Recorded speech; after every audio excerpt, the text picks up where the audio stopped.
Hi everyone. I just did a live with Noélia Arruda, who invited me to her Women's Health Live Week to talk about premenstrual syndrome and cravings for sweets. And as the video is in Portuguese, I decided to make this quick one to summarize the insights I shared with Noélia.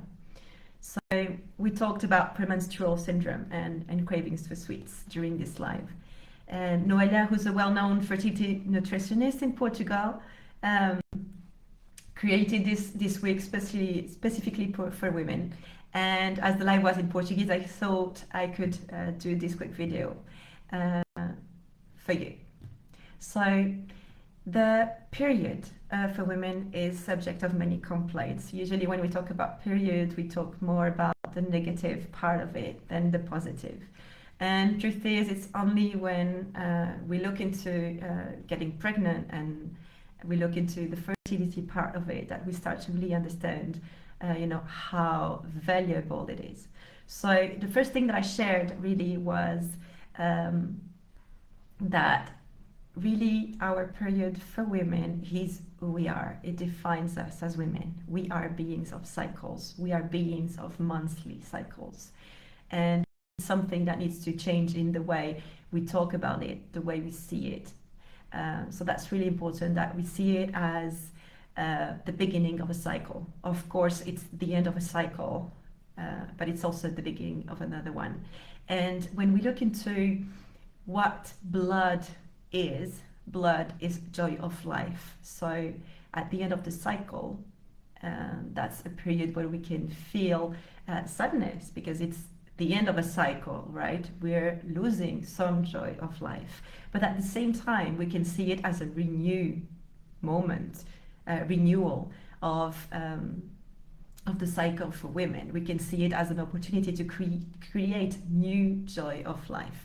So I really wanted to share that because most of the women I talk to, they really see it as something negative, okay? The way they speak about it, the way they see it, the way they explain it is not so much positive. But when we talk about it in a negative way, it's part of us that we are pushing away from us.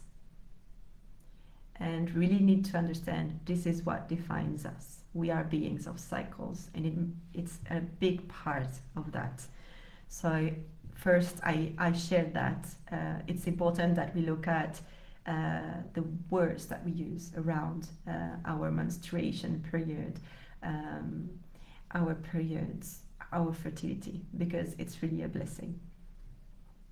And it's something that we understand, that we see only when we look into, getting pregnant and when we start really this fertility journey.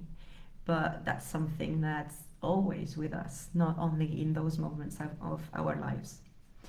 So in emotional terms, what I wanted to share with you is that what I've seen is that our body will use those moments of hormonal swings to show us what needs to be looked at within us emotionally in key periods of our lives. So this will be every month, okay, with the menstruation. This will be when we become pregnant, when we have a baby, or later in life at menopause. So if we have big ways our body reacts, if we feel a lot of pain every month, if we have very big ups and downs in terms of how we feel, our mood, when all these hormonal changes happen, it's just another way. But it's the stronger way because when it's hormonal, usually you can't not see it, right? You have to see it. But it's another way that our body has to really make us understand that there's something to be looked at. There's some stuff to be worked on. So it's another way of making peace with what happens with us every month is also to understand that whatever is happening, it's like a message that we need to understand, that we need to translate into a language that we can understand. And looking at it in this way, like, okay, my body is trying to tell me something. I need to look into, okay, why am I feeling that? What's happening there? That can be also a way of us understanding what's happening within us. Because the thing is that for most of us, our first approach with our menstruation was through our own mothers. So if you had a mother that was very okay with it, that would talk to you about it, you were feeling very well prepared at a young age that it was going to come. Your mother wasn't stopping to do anything in her life because she had her period. If it was something like completely normal, nothing taboo, etc., this is exactly what you would expect. Now, if your mother had very big pain, she was very moody when it happened, depending on her language as well. Like I was preparing my live with Noélia, I looked at my own experience, and I don't recall having too many conversations with my mom before it happened. I remember having, one when it needed to happen, but I don't remember being very well prepared and being very okay with it. Now, what I recall when I look at it is really, I recall my mom in pain. I recall my mom saying she had very heavy periods, that it was a very difficult time for her. So if I look at it, that's exactly what happened with me. Like, I remember spending days in my bed in a fetal position, like very, very, very painful experience. And today it's totally different, maybe because I've worked with so many women, and in a way I understood it wasn't mine. But that's really important that you look at it. Is it yours? Is it yours, or somehow it looks like you're reproducing something you've seen, something you've heard, because this is exactly what you were expecting because of what was told to you, or was shown to you around that. So that's really important to understand that, because we expect it to be in a certain way as we grow up. So another way you can look at it as well is to analyze the dialogue that you have with yourself with regards to your menstruation. What are the words that you use? Do you use the word pain, big pain? Some people would say, it's hell. Every month the same happens. It always happens at the wrong moment. Whatever. Look at the words that you use, because sometimes we use very, very strong words to explain what happens to us. And maybe it's painful. Yeah, maybe it's painful, and I don't tell you to not acknowledge that pain. That's not what I'm saying. But I mean, is it really hell? Are you really gonna die? Truth is that our unconscious doesn't make the difference between our words and reality, right? So if I say it's hell, if I say I'm dying, maybe my body will react as if it was like a huge inflammation.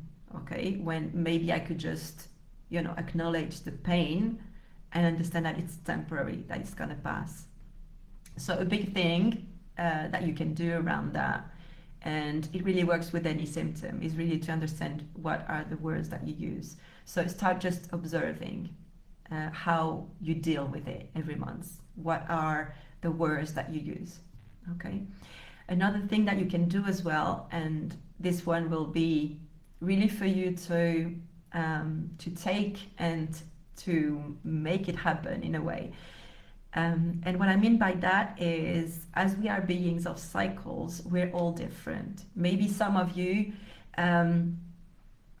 won't see it pass by and can just do exactly the same every day and won't really feel the need to stay alone or to do something for themselves in that moment. But something you can do is just start observing. If you see that, 2-3 days before your period, you need to spend some time alone, you need to do something for you, you need to, I don't know, take a walk in nature because it feels that's the right thing for you.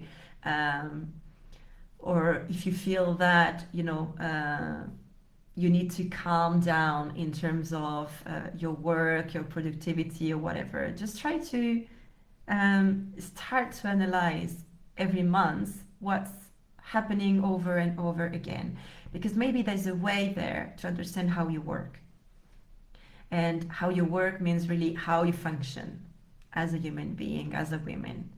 Because maybe there's a way for you to understand a lot more about yourself, about what feels right to you, right? Because we feel like, oh, okay, I should be able to do every day exactly the same. I should have the same energy levels every day, every single day. But truth is, we're not like that. We don't function like that. So maybe there's something there to understand how you really function and to adapt things to how you function and not the other way around, because we spend our life trying to adapt to others, trying to adapt to things, but maybe we should see it a bit on the other way around, right? How can I adapt the things to me? And if I know how I function, then it's a lot easier for me to understand how I can adapt things to me. And maybe those 2-3 days before, I can do something different. And it's really about getting to know you, okay? And it will be different to all of us. And the last one, I talked already about the mother, but there's something here quite important. As I told you at the beginning, we talked about food cravings as well, specifically sweets. And it all comes to the relationship with our mother. The appetite for sweets, for many of us, I would say, the way we saw love from our mothers was through food.